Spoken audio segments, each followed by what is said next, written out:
Tension मत लो, mic और mica हमको संभालना आता है।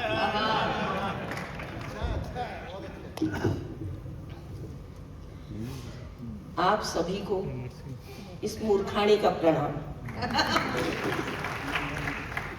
और विशंबर मोदी जी, 50वां आयोजन और आपकी ऊर्जा, सैल्यूट करती हूँ, एक बार जोरदार ताली। और एक ऊर्जा मिली मुझे जो 93 बरस के यहाँ हैं, मुझे तो लगा वो 63 बरस के हैं, वो शतक पार करें आप दोनों, ऐसी ही दुआ है। आभार कीर्ति जी का कि यहाँ महामूर्खों में मिलवाया मुझे। और लोकेश जी, मुझे बहुत बड़े महामूर्ख लगे। बारीक बात कहने जा रही हूँ, समझिएगा। क्या कह रहे थे कि पड़ोसन खूबसूरत, इन मर्दों को भी समझना चाहिए, हम भी तो किसी की पड़ोसने हैं। और इन्होंने एक बात कही, 6 महीने में सारी दुनिया का रिजल्ट आ गया। कोरोना में पति पत्नी साथ रहे, कह रहे मेरा रिजल्ट नहीं आया, 2 गज दूरी और मास्क जरूरी। मैंने कहीं बचपन में पढ़ा था कि लंबे आदमियों की अकल।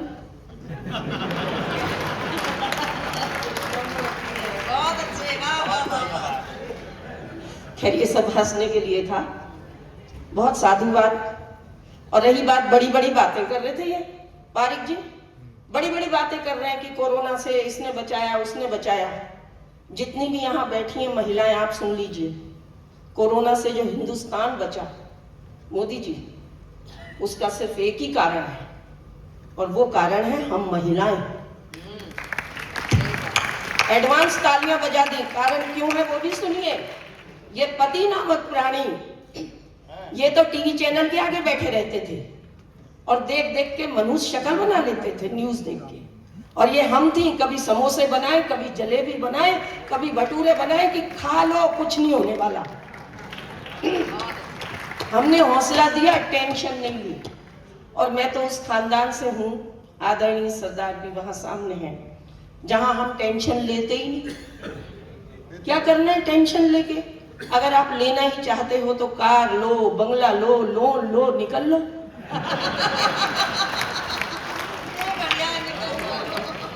हम टेंशन ही नहीं लेते। हम तो 10 साल तक देश की गद्दी पर चुपचाप बैठे रहे, हमने टेंशन नहीं ली।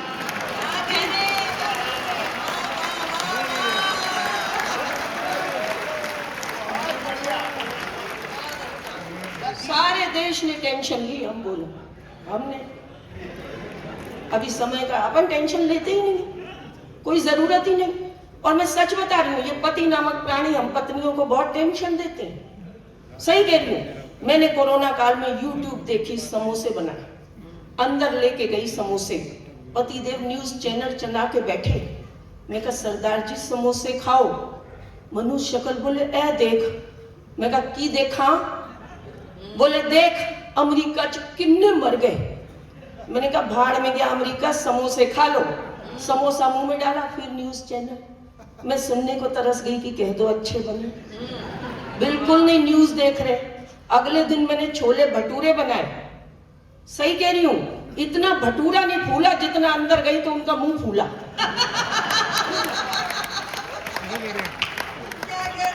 मैंने कहा क्यों मुंह फुला के बैठे हो? बोले न्यूज देख। मैं कहा की देखा? बोले जर्मनी चिन्ने मर गए, रूस चिन्ने मर गए। मैंने बेटे को बुलाया, मैंने कहा ये न्यूज चैनल आज से बंद कर दे। मेरे पति बोले फिर मैं की देखा? मैं कहा कुछ भी देखो, न्यूज चैनल नहीं देखोगे।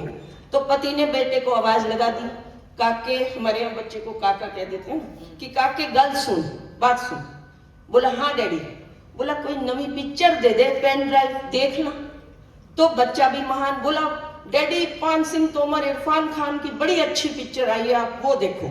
पतिदेव ने पिक्चर देखी, इरफान खान की पान सिंह तोमर। इत्तेफाक ऐसा हुआ, याद करना, अगले दिन इरफान खान निकल गए। दूसरे दिन पति ने बेटे को कहा काके थोड़ी पुरानी पिक्चर दे दे। काका ले आया प्रेम रोग। बोला डैडी ऋषि कपूर की प्रेम रोग देख लो। पतिदेव ने प्रेम रोग देखी, इत्तेफाक ऐसा हुआ अगले दिन ऋषि कपूर निकल गए। तीसरे दिन पति ने बेटे को आवाज लगाई, काके गल सुन, मां दी शादी दी वीडियो दे दे देख लवा।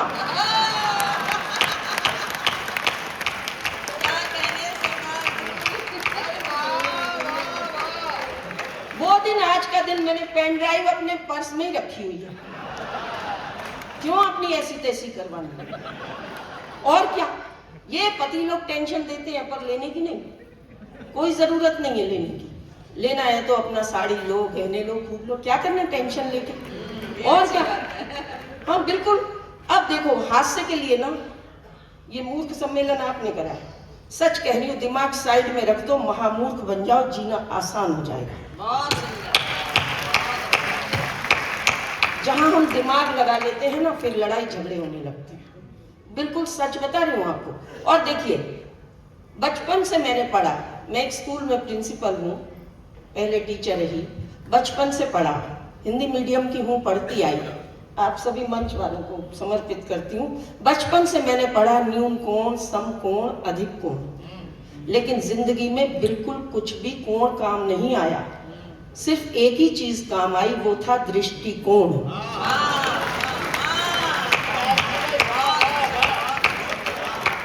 और जिस दिन आप दृष्टिकोण निकाल लेते हैं, दृष्टिकोण बदल लेते हैं, तो हर समस्या का समाधान निकल आता है। तो और हास्य कैसे निकलता है? कहीं से भी निकल आता है, दृष्टिकोण ही तो चाहिए। मैं एक दिन स्कूल से घर गई और देखिए कमाल, मैं घर गई तो देखा मेरी पड़ोसन गुजर गई, सारा अपार्टमेंट, सारा मोहल्ला वहां आया हुआ। तो मैंने देखा कि आज तो मेरे पति की छुट्टी थी, ये क्यों नहीं यहाँ आए जब सारा अपार्टमेंट है। मैं गुस्से में दंदनाती हुई घर गई, देखा अंदर घर पर ही बैठे। मैंने जल्दी से पर्स फेंका, गुस्से में तमतमाई बोली कि पति देव घर पर ही बैठे हो मुंह लटकाए, अगले की पत्नी गुजर गई, क्यों नहीं अफसोस कराए। अब देखिए जवाब अगले का। मैंने कहा पति देव घर पर ही बैठे हो मुंह लटकाए, अगले की पत्नी गुजर गई, क्यों नहीं अफसोस कराए। वो मेरी ओर देखकर बोले, तू ही बता किस मुंह से जाऊं, अगले की दूसरी मर गई, मैं एक बार भी नहीं बुलाऊं।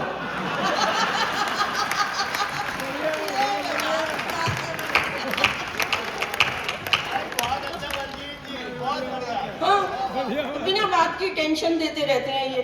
एक अच्छी खासी टेंशन शुरू हुई थी 2016 में, रात 8 बजे मोदी जी आए, टेंशन दे दी। और मैं देखा कि वो तो टेंशन दी, नोट बंद हो गए, लेकिन हर रात मेरे पति 8 बजे टीवी चैनल लगा दे बैठ जाए। मैंने कहा ये 8 बजे आप रोज क्या देखने बैठ जाते हो? बोले ये 56 इंची सीना कुछ भी कर सकता है। मैंने कहा आपको किस चीज का इंतजार है? बोले खास चीज का। मैंने कहा बता दो। बोले नहीं। मैं कहा नहीं बताओगे तो खाना नहीं बनाऊंगी। बताना पड़ा। बोले मैं तो उस दिन का इंतजार कर रहा हूं कि 8 बजे मोदी जी आए और कहें मेरे प्यारे देशवासियों, ये जो आपके पास आपकी धर्म पत्नी है, ये 28 फरवरी तक ही मान्य रहेगी।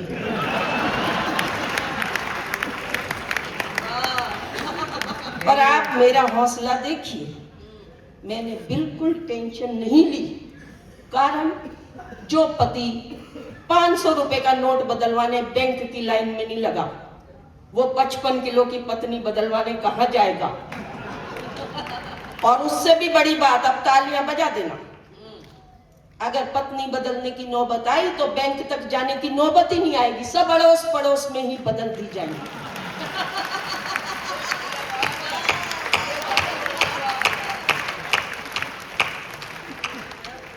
सच में अजीब तरह की टेंशन देते हैं। जब मेरी शादी हुई, आज तो ये नया लिविंग भी चल गया और ये मोबाइल चल गए, लेकिन एक बात कहती हूँ आप सबको, आप सबने बहुत अच्छा आयोजन किया। हम लोग अपनी संस्कृति में इतने व्रत रखते आए थे, काश एक व्रत और चालू कर लें कि हर हफ्ते एक बार मोबाइल का व्रत रख लें और घर के लोगों के साथ बात करनी शुरू कर दें। तो मैं जिस दौर की हूँ, जब मेरी शादी हुई तो मेरे पति ने कहा कि चल घूमने शिमला चलते। हम गए शिमला। अब मेरे सरदार जी को पता नहीं क्या शौक चढ़ा, वो जो कह रहे हैं ना कि पत्नी आगे बिठा ली फिर पीछे बिठा दी, ये किया। मेरे सरदार जी ने कहा कि ड्राइवर तू 500 रुपए एक्स्ट्रा ले ले, पर तू गड्डी नहीं चलाएगा। तो मैंने कहा फिर कौन चलाएगा? बोले मैं चलाऊंगा। अब दृश्य देखिए, अब शिमला की वादियां, मेरे पति ड्राइविंग सीट पे और मैं साथ वाली सीट पे, और शिमला की वादियों में जैसे ही मोड़ काटा तो लगा हम खाई में गिर जाएंगे। मैं गुस्से से बोलने लगी थी लेकिन चुप हो गई कि नहीं, नई नवेली हूं, अभी नहीं बोलना। दूसरा मोड़ आया, फिर से ऐसा लगा खाई में गिर जाएंगे। मैं फिर चीखने लगी थी लेकिन फिर ध्यान आया कि उम्र पड़ी है बोलने को, चुप रह जा थोड़ी देर। लेकिन तीसरा मोड़ आया, एक पहिया खाई में उतर गया, अब मुझसे नहीं रहा गया।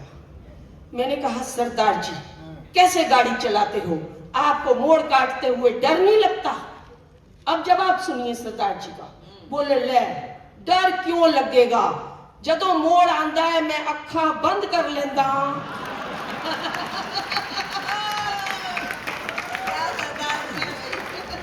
कट गया ते सतनाम, नहीं ते वाहिगुरु जी।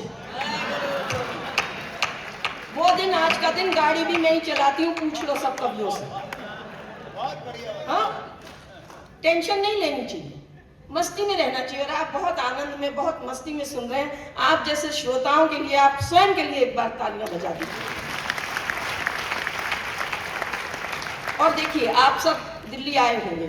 जब शिमला के बाद हम दिल्ली आए, मैं ग्वालियर की बेटी हूँ और आदरणीय कीर्ति जी भी ग्वालियर की बेटी हैं, और कीर्ति जी का बहुत बहुत आभार जो उन्होंने आज मुझे यहाँ बुलाया। आपको साधुवाद। मैं ग्वालियर की बेटी हूँ। जब शिमला से आ गए तो मेरे पतिदेव बोले तू लाल किला नहीं देखा? मैं कहा नहीं जी नहीं देखा। बोले चल बैठ स्कूटर पे तेनू दिखा के ले आवा। तब हमारे पास टू व्हीलर होता था मोदी जी, पहले जमाने में तो टू व्हीलर होते थे घर पे, कार कहाँ होती थी। तो देखिए मजा लीजिएगा, दिल्ली गए हो तो भी, नहीं गए तो भी। अब दृश्य ये हुआ कि मैं मेहरौली की बहू, स्कूटर पे उन्होंने मुझे बिठाया और हम चले। जैसे ही हम चले तो हमारे यहाँ पहली रेड लाइट आई कुतुब मीनार की, लेकिन रेड लाइट थी रेड। पति ने स्कूटर नहीं रोका, 80 की स्पीड में पार। मैंने थपकी दी, मैंने कहा पति देव आपकी दिल्ली में क्या रेड लाइट पे स्कूटर नहीं रोकते? बड़ा खूबसूरत जवाब दिया मुझे। बोले मूर्ख, सरदारा दा टशन है, मौज ले तू बैठी रहे। तो देखो पहले ही दिन हम भी मूर्ख बन गए थे।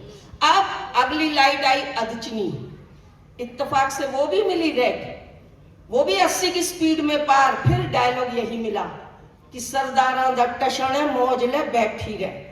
तीसरी, चौथी, पांचवी रेड लाइट एम्स मेडिकल की, सारी मिली रेड। और हर बार एक ही डायलॉग सुना कि सरदारा दा टशन है, मौज ले बैठी रहे।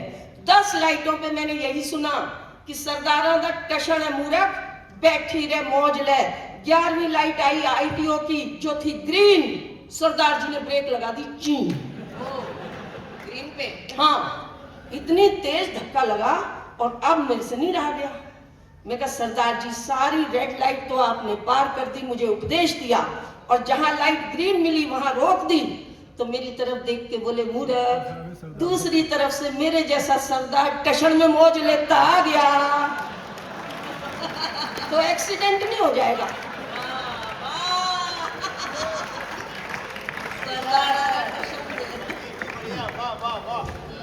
तो मैंने हास्य क्यों चुना था? 4 पंक्तियां आपको सौंपती हूँ। 4 पंक्तियां, ये मेरे जीवन का उद्देश्य। जो मुझे जानते हैं वो जानते हैं मैं ऐसी जिंदा दिली से जीती हूँ कि किसी को चाह लो तो चाहत हो जाती है। क्या कहने, वाह वाह। किसी को चाह लो तो चाहत हो जाती है, अपना बना लो तो आदत हो जाती है। मैंने जान लिया दिल में रहता है खुदा, लोगों को हंसा लो इबादत हो जाती है। और आप सब आयोजकों के लिए 2 पंक्तियां कहती हूँ कि जो लोग हंसते और हंसाते हैं। अनिल जी कहाँ है भाई? फुर्ती उनकी देखते ही बन रही थी, गजब। एक बार जोरदार ताली। कि जो लोग हंसते और हंसाते हैं वो मरने के बाद स्वर्ग नहीं जाते हैं। जो लोग हंसते और हंसाते हैं, टेंशन मत लो, अगली पंक्ति सुन लो। जो लोग हंसते और हंसाते हैं वो मरने के बाद स्वर्ग नहीं जाते हैं, क्योंकि वो लोग तो जहां बसते हैं उसी जगह को स्वर्ग बनाते हैं।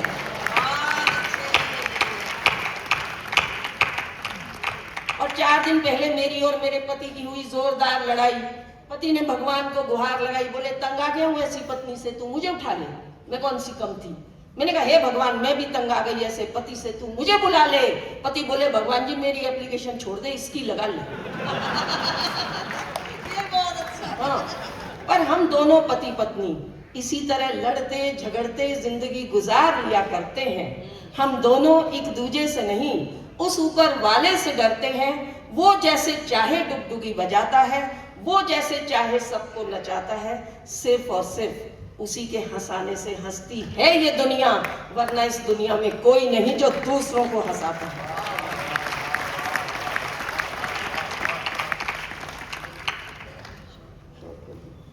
चलिए, समय की मर्यादा है, बहुत से लोगों को सुनना है और कभी लंबी पारी भी खेलेंगे, लेकिन कोई बात नहीं।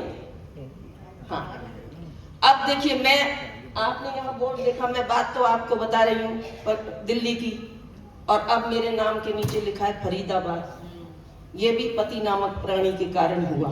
अच्छा, सही कह रही हूँ, बिल्कुल सच्ची घटना बताती हूँ और फिर 2 मिनट की कविता एक और अपना स्थान लूंगी। आदरणीय बहुत बड़े लोग हैं, समय की मर्यादा का ध्यान रखना। कि मैं अच्छी खासी दिल्ली में रहती थी। अब हम पत्नियां कुछ नहीं मांगती हैं, बिना बात की इनकी शिकायतें हैं। हम पत्नियां बहुत छोटी छोटी चीजों में खुश हो जाती हैं। करवा चौथ का व्रत आया, मोदी जी मैंने अपने पति को कहा कि साड़ी ले आए। कोई बड़ी चीज मांगी थी? तो बोले एक भी साड़ी नहीं लाऊंगा। मैंने कहा क्यों? बोले ये जो 7 अलमारियां हैं ये तेरी साड़ियों से भरी पड़ी हैं। अब मेरा जवाब, मैंने कहा ये जो 7 अलमारियां हैं मेरी साड़ियों से भरी हैं, पूरे मोहल्ले वालों ने देख रखी है। शाम को घर आओ तो साड़ी लाना। अब धमकी, क्या होगा? शाम को पति खाली हाथ आ ही नहीं सकते थे। आए हाथ में थैला और आनंद लीजिएगा। मैंने देखा थैला, बड़ी खुश हुई कि आहा साड़ी आ गई। जल्दी से थैला लिया, थैला खोला तो अंदर से एक चेन वाला डब्बा निकल आया। मैंने कहा बहुत ही खूबसूरत साड़ी आई है जो चेन वाले डब्बे में है। जैसे ही चेन खोली तो अंदर से फाइलें निकल आई, कागज निकल आए, साड़ी नहीं थी। मैंने पतिदेव को कहा कि मैंने कहा था साड़ी और ये क्या है? बोले चल फरीदाबाद, मैंने मोहल्ला बदल लिया।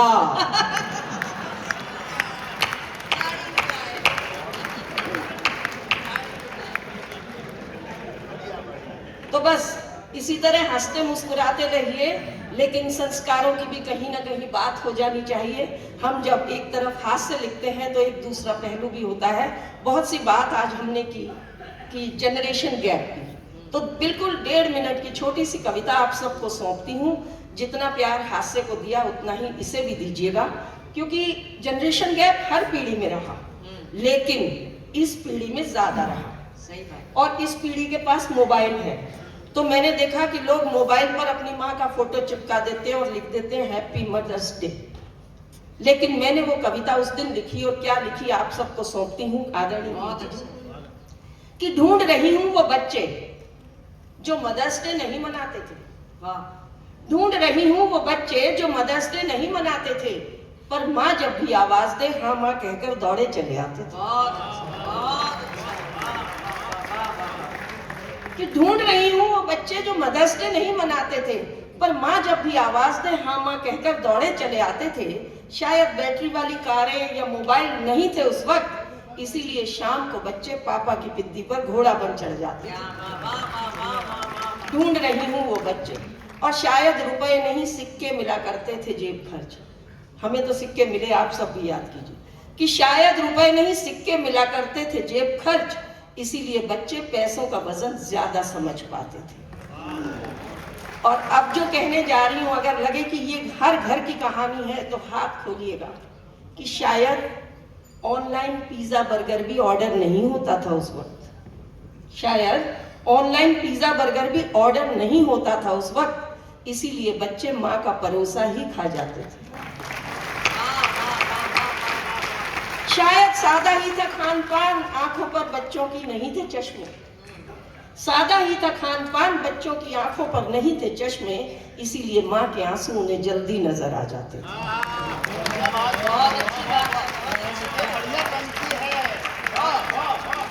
बहुत शुक्रिया। और देखिएगा, मीडिया और राजनीति भी इतनी गहरी नहीं थी उस वक्त। बड़ी गहरी बात अगली पंक्ति में कहूंगी, समझ आप तक जरूर पहुंचेगी बुद्धिमान श्रोता है, कि मीडिया और राजनीति भी इतनी गहरी नहीं थी उस वक्त। इसीलिए राह चलते बच्चे रामू काका और रहीम चाचा की आवाज लगाते थे। ढूंढ रही हूं वो बच्चे जो कपड़े की कतरन से गुड़िया बनाते थे और जूते के डब्बे में उसका घर सजाते थे। क्या पुरानी बातें याद दिलानी। ढूंढ रही हूं वो बच्चे जो कपड़े की कतरन की गुड़िया बनाते थे, जूते के डब्बे में उसका घर सजाते थे, कागज की नाव बनाते थे और बारिश के पानी में उसे चलाते थे।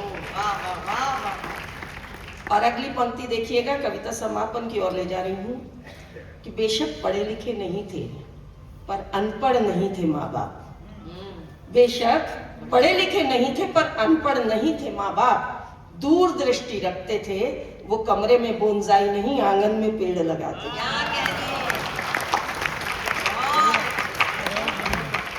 और अगली दो पंक्तियां इस होली के अवसर पर आपको सौंप कर अपना स्थान लूंगी, कि उस दौर के रिश्ते इतने सच्चे होते थे। माँ बेटे का, बच्चों का रिश्ता देखिएगा, मंच को समझिए, कि उस दौर के रिश्ते इतने इतने सच्चे होते थे। बेशक माँ बाप के पास कुछ भी ना हो, उनके पास बच्चे होते।